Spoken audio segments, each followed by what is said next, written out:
Hello doctors, अगर आपने BMS complete कर लिया है लेकिन आप सोच रहे हैं कि कुछ नॉन क्लिनिकल कैरियर ऑप्शन अगर दिख जाता तो शायद आप उस पर काम करते और उसको अपना कैरियर बनाते। तो आज की इस वीडियो में हम बात करेंगे कुछ नॉन क्लिनिकल कैरियर ऑप्शन के बारे में, जो अब आप बीएमएस कंप्लीट कर लेते हैं उसके बाद आप, अगर आप प्रैक्टिस नहीं करना चाहते हैं, अगर आप हॉस्पिटल में जॉब नहीं करना चाहते, आप अपना क्लिनिक नहीं चलाना चाहते, तो आपके सामने क्या क्या कैरियर ऑप्शन हो सकता है, यानी कि नॉन क्लिनिकल कैरियर ऑप्शन क्या हो सकते हैं।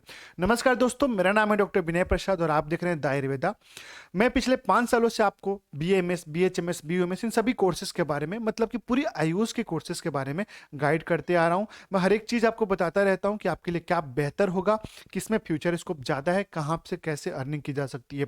उसी प्रकार आज हम लोग डिस्कस करेंगे बीएएमएस नॉन क्लिनिकल फील्ड क्या हो सकती हैं। सबसे पहले हम लोग बात करेंगे, देखिए आपने बीएमएस तो कर लिया, आप इंटरेस्टेड नहीं है, तो सबसे पहली चीज कि भैया अगर आप यूपीएससी या स्टेट पीएससी क्लियर कर सकते हैं तो क्लियर करके आप बन जाइए, पता है क्या, मेडिकल ऑफिसर का पोस्ट ले लीजिए। आप आपको प्रैक्टिस कहाँ करना होता है एमओ बनने के बाद, आपको बस रूल रेगुलेशन देखना पड़ता है, सिस्टम देखना पड़ता है कि नहीं। तो ये सबसे बेस्ट आपके लिए जो है वो नॉन क्लिनिकल डिपार्टमेंट है, ऑप्शन है। लेकिन इसके लिए आपको यूपीएससी या स्टेट पीएससी का एग्जाम क्लियर करना पड़ेगा, इसके थ्रू ही आपकी जॉब लगेगी। उसके बाद अगर हम लोग सेकेंड बात करें, ड्रग इंस्पेक्टर, बीएमएस करने के बाद भी आप ड्रग इंस्पेक्टर बन सकते हैं। ठीक है, उसके लिए भी कुछ एग्जाम्स होते हैं, पूरे डिस्ट्रिक्ट में एक ड्रग इंस्पेक्टर होता है। जितने भी मेडिकल्स होते हैं उस पर रूल रेगुलेशन करने वाला। आयुर्वेदिक फील्ड में अगर आप बीएमएस करते हैं देन आप एलोपैथी में तो फार्मेसी वाले को नहीं देख सकते हैं, जो डी फार्मेसी करके जो आयुर्वेदिक फील्ड में वर्क कर रहे हैं वहां पे आप देख सकते हैं। ठीक है, दूसरी चीज, रिसर्च ऑफिसर आयुष में चले जाइए। आखिर जो मैनेजमेंट होता है, जैसे यूनिवर्सिटी के अंदर कोई रजिस्ट्रार है, ठीक है, कोई वर्किंग प्रोफेशनल है यूनिवर्सिटी में, वो सब भी तो बीएमएस ही रहते हैं ना मैक्सिमम लोग। तो आखिर वो प्रैक्टिस कहाँ कर रहे हैं, बट वो गवर्नमेंट जॉब है, अच्छी सैलरी है उनकी, है कि नहीं। उसी तरह जो आयुष मिनिस्ट्री है उसमें भी सब बीएमएस वाले लोग बैठे हुए हैं बड़े बड़े लेवल पे।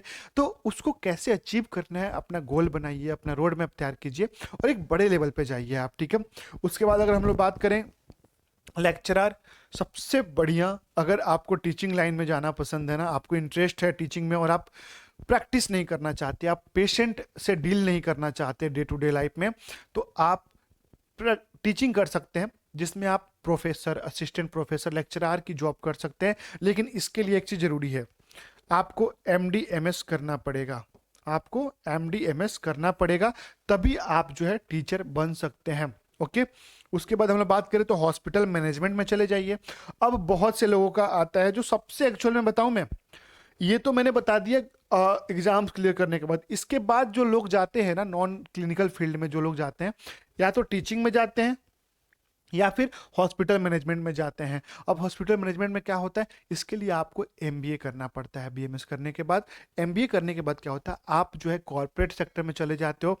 एक मान लो बड़ा सा हॉस्पिटल है, उस हॉस्पिटल को किस तरीके से रन करना है, क्या पॉलिसी होनी चाहिए, पेशेंट, स्टाफ और डॉक्टर्स, इन सभी को कैसे सिस्टमेटिक तरीके से आपको मैनेज करना होगा, ये मैनेजमेंट सीखते हैं। और आप जब एमबीए कर लेते हैं बीएमएस के बाद तो आपकी अर्निंग भी डबल ट्रिपल हो जाती है और रिक्वायरमेंट, आप मतलब एक बॉस लेवल पे पोस्ट पे बैठ जाते हो। आपके अंडर में 20-20 डॉक्टर्स जो है आप रेगुलेट करते हो, अपने हिसाब से पॉलिसीज बनाते हो और वर्क कराते हो।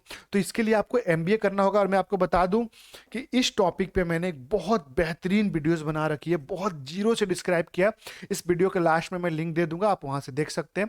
ठीक है, उसके बाद आपका मेडिकल राइटिंग, फिर आपका जो है आपको फार्मा इंडस्ट्री में जा सकते हो और हेल्थ ऑफिसर अंडर एनएचएम ये भी कर सकते हो आप। तो ये जो थी बच्चों नॉन क्लिनिकल बीएमएस करने के बाद ये सारी फील्ड है जहां पे आप जाके वर्क कर सकते हो। और आप डे टू डे लाइफ में अगर आप प्रैक्टिस नहीं करना चाहते हो, पेशेंट से डील नहीं करना चाहते हो, तो आप डेफिनेटली इसमें से जाइए। मेरे अकॉर्डिंग मैं आपको बताऊं, अगर अभी तक आप वीडियो पे बने हो तो आपको एक टिप दे रहा हूं, अगर ये कर लो ना, सबसे बड़ी पोस्ट है ये। ठीक है, उसके बाद अगर ये होता है तो फिर लेक्चरार बनो आप। अगर आप इंटरेस्टेड हो तो पीजी करो एमडीएमएस और टीचिंग लाइन में जाओ, या फिर हॉस्पिटल मैनेजमेंट करो, एमबीए करो आप। इसके लिए आपको एमडीएमएस करना पड़ेगा। ठीक है, और इसके लिए आपको एमबीए करना पड़ेगा।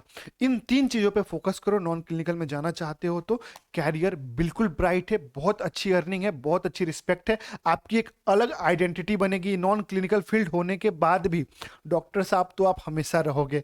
तो दोस्तों और मेरे प्यारे डॉक्टर साहब लोग, अगर वीडियो हेल्पफुल लगा हो तो लाइक जरूर करना, चैनल को सब्सक्राइब नहीं किया तो सब्सक्राइब कर देना। जय हिंद, जय आयुर्वेदा।